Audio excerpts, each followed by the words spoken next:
इतका दारू पेत होता, इतका माणूस दारू पेत होता. आता यांनी फॅक्टऱ्या टाकल्यात. फॅक्टऱ्या कशाच्या? बेकरी 2-2 कोटीच्या 2 फॅक्टरी आहेत. 2-2 कोटीच्या 2 फॅक्टरी आहेत आणि स्वतःची बेकरी आहे. कधी जर तुम्ही तुमचं गाव कोणतं? बेलवंडीला जर गेला तर मोठीच्या मोठी बेकरी आहे. महाराष्ट्रामध्ये सगळीकडे पाव ह्यांचा जातो.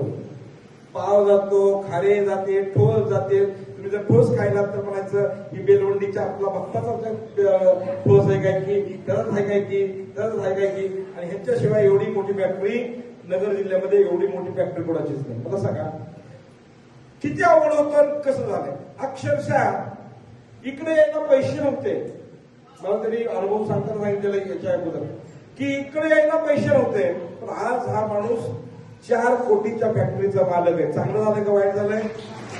चांगलं झालं का वाईट झालंय? लोकांची दारू प्यायची बंद करायची का नका करायची? त्यांना विचारतो लोकांना, बंद करायची का? फक्त तुम्ही एक काम करा, तुमचा कोणताही पाहुणा असू द्या, तुमचं गाव असं आहे, चल तुम्ही घेऊन या, आपल्याला महाराष्ट्र व्यसन मुक्त करायचं आहे. हीच माझी संकल्पना आहे. आणि याचंही पैसे सांगतो बाळासाहेब,